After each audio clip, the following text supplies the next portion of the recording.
প্রতিদান দেওয়া হয় নবী পাকের আগমনের খুশি পালন করার জন্য। তো আল্লামা ইবনে জাওজিকে উঠান, উনি এই হাদিসের ব্যাখ্যায় লিখছেন, হে জগৎবাসী শোনো, ইদা হুয়া আবুল আব আল কাফির আল্লাযী নুজিলাল কোরআন বিযাম্মিহি, হে জগৎবাসী শোনো, এই হলো আবুল আহাব, পাকা কাফির, যার ব্যাপারে কোরআনের মধ্যে ধ্বংসের কথা বলা হয়েছে। এই রকম একজন পাকা কাফিরকে যদি প্রতিদান দেওয়া হয়, ফামা হালুল মুসলিমি আল মুওয়াহিদি আল্লাযী ইয়াসুররু বিমাউলিদিহি, হে জগৎবাসী শোনো, আবুল আহের মতো একজন কাফিরকে যদি খুশি পালন করার জন্য প্রতিদান দেওয়া হয়, তো যে ব্যক্তি মুসলমান, যে নবীর কলমা পাঠ করেছে, নবীর উপরে ঈমান এনেছে, সে যদি নবীর আগমনে খুশি পালন করে, তাহলে তাকে কত নেকি দেওয়া যেতে পারে, বলেন সুবহান। ইবনে জাওজি বলছেন যে মুসলমান যদি নবীর আগমন দিবসে খুশি পালন করে, তাকে কত নেকি দেওয়া হবে, ভাবতেও পারবেন না মুসলমান। এজন্য এ কথা বলা যে নবীর আগমন দিবস পালন করা বেদাত, এটা জাহান্নামে যাওয়ার কাজ। এরা বাস্তবে মূর্খ, না বুখারী বুঝে, না বুখারীর হাদিস বুঝে। এরা বুখারীর নামে মানুষকে ধোঁকা দেয়, বুখারীর নামে মিথ্যাচার করে, না হলে বুখারী প্রমাণ করছে মুসলমান তো মুসলমান, কাফির যদি খুশি পালন করে তাকেও এর প্রতিদান দেওয়া হয়, বলেন সুবহানাল্লাহ। এজন্য নিজের ঈমানকে তাজা করুন, মজবুত করুন, ধারণাকে ঠিক করুন। আজ আপনাকে ধোঁকা দেওয়া হচ্ছে যে নবীর মিলাদ পালন করা এটা হলো বিদআত, নাউজুবিল্লাহ। মনে রাখবেন, আমরা যতগুলো কাজ করি মিলাদুন নবী উপলক্ষে, এর দলিল ডাইরেক্ট অথবা ইনডাইরেক্ট কোন না কোন দিক থেকে কোরআনেও আছে, হাদিসেও আছে, বলেন সুবহানাল্লাহ। জুলুস পালন করার প্রসঙ্গে আমি দলিল দিয়ে যাই। আজ দেওবন্দীরাও আপত্তি করে যে নবীর আগমন উপলক্ষে জুলুস বের করা বেদাত। দেওবন্দীদের বলছি, শোনো, কান খুলে শুনে রাখো, আমাদের কিতাব তো আমাদের কিতাব, আমি তোমাদের কিতাব থেকে দলিল দিয়ে গেলাম। যদি কোনো দেওবন্দির দম থাকে, এই তোমাদের কিতাবের দেওয়া রেফারেন্সকে ভুল প্রমাণ করো আর 5 লক্ষ টাকা পুরস্কার হিসাবে নিয়ে যাও। ফাতাওয়া ফরিদিয়া, এটা আমাদের সুন্নিদের কিতাব নয়, এটা দেওবন্দীদের কিতাব। আর এই দেওবন্দীদের কিতাবের যে রাইটার, যে মুফতি ফতোয়া প্রদান করেছে, তাকে তারা মুফতি আজমের উপাধি দিয়ে রেখেছে, মুহাদ্দিসে কবিরের উপাধি দিয়ে রেখেছে। সেই কিতাবের মধ্যে প্রথম খণ্ড পেজ নম্বর 314 এবং 15 মধ্যে মুফতি ফরিদউদ্দিন, যিনি দেওবন্দীদের মুফতি আজম, মুহাদ্দিসে কবির, তাকে জিজ্ঞেস করা হয়, হুজুর মিলাদুন নবী উপলক্ষে নবীর জুলুস বের করা যাবে কিনা, এটা জায়েজ কিনা? তো মুহাদ্দিসে কবির দেওবন্দীদের, মুহাদ্দিসে আজম দেওবন্দীদের, মুফতি আজম দেওবন্দীদের, সে জবাব দিচ্ছে, যদি কোনো খারাপ কাজ জুলুসের মধ্যে না করা হয়, তাহলে জুলুস বের করা শরীয়ত অনুযায়ী জায়েজ আছে, বলেন সুবহানাল্লাহ।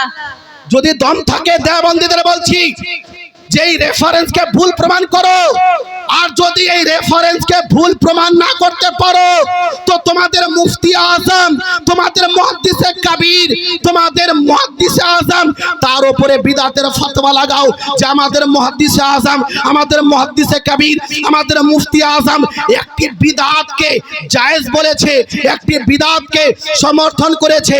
হয়তো তোমরা তার উপরে বিদআতের ফতোয়া লাগাও, আর যদি বিদআতের ফতোয়া না লাগাতে পারো, তো মিলাদুন নবীর জুলুসকে নাজায়েজ বলা বন্ধ করো। যদি দম থাকে, বিদআতের ফতোয়া লাগিয়ে দেখাও। কিয়ামত পর্যন্ত বিদআতের ফতোয়া লাগাতে পারবে না, কেননা এরা অলরেডি তাকে বিশাল বড় মুফতি মেনে নিয়েছে। নিজের মুফতি লিখে রেখেছে, তার উপরে বিদআতের ফতোয়া নেই। সুন্নিরা করলে বিদআতের ফতোয়া।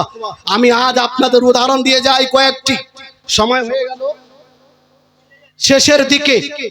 মুসলমান আজ এরা বলে যে যেই কাজ যেই আমলটি নবীর যুগে ছিল না সেটা করা বেদাত এবং সেই কাজ করলে জাহান্নামে যেতে হবে। বলছে কি না? এই জোরে বলেন না, ঘুমিয়ে গেছেন নাকি? এরা বলছে যে যেই আমলটি নবীর যুগে ছিল না এটি করা বেদাত, এটি করলে জাহান্নামের মধ্যে যাবে। যদি এই নীতি মেনে নেই তো সমস্ত দেওবন্দীদের আগে জাহান্নামে যেতে হবে। সমস্ত দেওবন্দীদের আগে জাহান্নামে যেতে হবে। আমি তোমাদের নীতি অনুযায়ী তোমাদের জাহান্নামে প্রমাণ করে দেব কয়েক মিনিটে। তোমাদের নীতি অনুযায়ী যে নবীর যুগে যেই আমল ছিল না ওই কাজ যদি ভালো হয় তবুও করা যাবে না, ওই কাজ করলে জাহান্নামে যেতে হবে। এই নীতি সামনে রাখো আর আমি তোমাদেরকে এই নীতি অনুযায়ী জাহান্নামে প্রমাণ করছি। আমি আপনাদের জিজ্ঞেস করছি, আর আপনাদের শুধু নয় তাদেরকেও জিজ্ঞেস করছি, নবীর যুগে মৌখিক ভাবে নামাজের নিয়ত করা হতো, এর কোনো প্রমাণ পাওয়া যায়নি। আমরা নিয়ত করি না, নাওয়াইতু আন উসাল্লি লিল্লাহি তাআলা, করি কি না?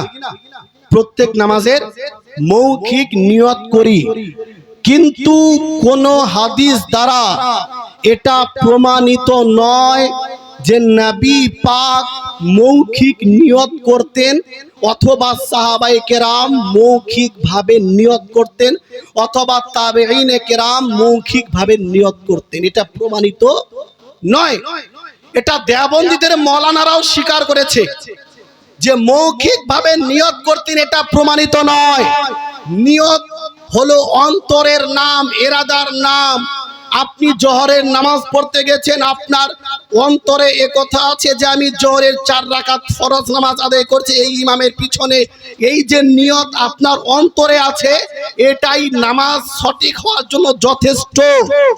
কিন্তু মৌখিক নিয়ত করাটা কেবলমাত্র উত্তম, ভালো, কিন্তু এই মৌখিক নিয়ত নবীর দ্বারা প্রমাণিত নয়, সাহাবী দ্বারা প্রমাণিত নয়। দেওবন্দীদের জিজ্ঞেস করতে চাই, তোমরাও এই নীতিকে মেনে নিয়েছো যে নবীর যুগেও মৌখিক ভাবে নিয়ত করা হতো, এর প্রমাণ পাওয়া যায় না, অথচ তোমরা তোমাদের কিতাব ফাতাওয়া দারুল উলুম দেওবন্দের মধ্যে লিখে রেখেছো মৌখিক ভাবে নিয়ত করা হলো মুস্তাহাব। কি? মৌখিক ভাবে নিয়ত করা মুস্তাহাব। আমরাও মুস্তাহাব বলি, তারাও মুস্তাহাব বলে।